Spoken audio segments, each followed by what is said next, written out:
안녕하십니까? 생애빛 5분 산책에 오신 것을 진심으로 환영합니다. 사랑은 우리 인간들이 만들어낸 것이 아닙니다. 사랑은 하나님께로부터 온 것입니다. 사랑은 우리가 받은 것입니다. 사랑은 그저 단순한 감정이 아닙니다. 사랑은 원칙입니다. 사랑은 유행가의 가사 같은 것이 아닙니다. 많은 사람들이 죽도록 사랑한다고 말해놓고 마음들이 변해서 이혼하게 됩니다. 그렇게 사랑한다고 하던 아내들을 때려서 멍을 들게 합니다. 왜 그렇습니까? 사랑을 자기들의 감정에 기초하기 때문에 그렇습니다. 그러나 성경은 말씀하기를 하나님의 원칙에 기초해야 한다고 설명하고 있는 것입니다. 사랑은 우리 가슴 속에 하나님께서 심어주신 것입니다. 그러므로 하나님의 사랑 속에는 원칙과 질서가 있어야 합니다. 그것이 성경이 말씀하시는 것입니다. 예수님께서 십계명을 사랑의 원칙으로 제시하셨습니다. 첫 번째 4가지 계명들은 하나님께 대한 사랑을 표현하는 것이죠.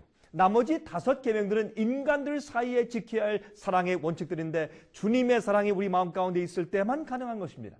우리 인간들의 마음은 죄로 인해서 타락하였습니다. 그래서 사랑한다는 것이 아주 이기적이고 자기 감정적일 수가 많은 것입니다. 그래서 하나님의 뜻대로 하는 참된 사랑을 우리가 배워야 합니다.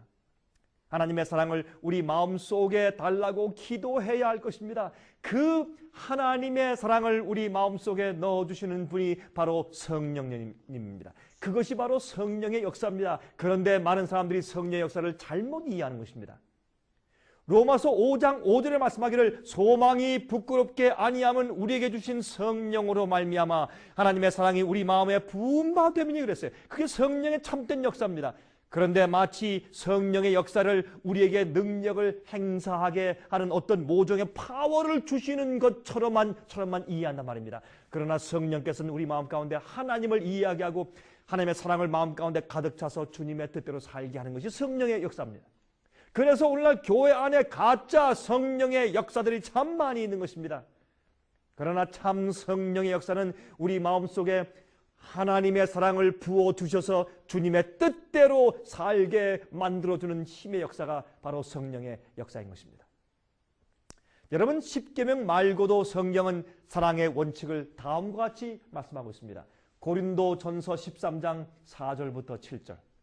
사랑은 오래 참고 사랑은 온유하며 투기하는 자가 되지 아니하며 사랑은 자랑하지 아니하며 교만하지 아니하며 무례히 행치 아니하며 자기의 유익을 굳지 아니하며 성내지 아니하며 악한 것을 생각지 아니하며 불의를 기뻐하지 아니하며 진리와 함께 기뻐하고 모든 것을 참으며 모든 것을 믿으며 모든 것을 바라며 모든 것을 견디느니라. 이것이 참된 사랑의 원칙입니다.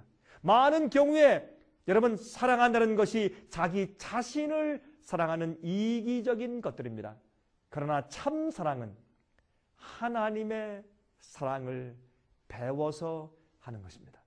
사랑은 무례히 행치 아니하고 사랑은 남을 나보다 낫게 여기는 것이고 사랑은 하나님의 원칙이 마음 가운데 심어진 것입니다. 이것이 성령의 역사입니다. 여러분은 사랑을 어떻게 이해하십니까? 감정적으로 교회 가서 찬송을 부르고 박수를 치고 또 아멘하고 좋아하고, 그것보다는 하나님의 사랑의 원칙이 내 속에서 살아 움직여서 내 매일의 생활에서 하나님의 품성대로 사는 것이, 그것이 참 사랑을 사는 것입니다. 여러분은 주님을 정말 사랑하십니까? 저희가 만들어서 보내는 성경 공부 고막들을 신청해서 공부하시기 바랍니다. 그래서 성경 진리를 올바로 배우게 되시길 제가 추천합니다. 저에게 전화하십시오. 예수님께서 속히 오실 때 진정한 사랑을 가지고 있는 그리스도인들을 데리기 위해서 이 땅에 오시는 것입니다. 여러분은 주님을 사랑하십니까? 성경대로 사랑하십니까? 주의 계명을 지키는 자들이 되시길 바랍니다. 제가 다음 시간 다시 뵙겠습니다. 안녕히 계십시오.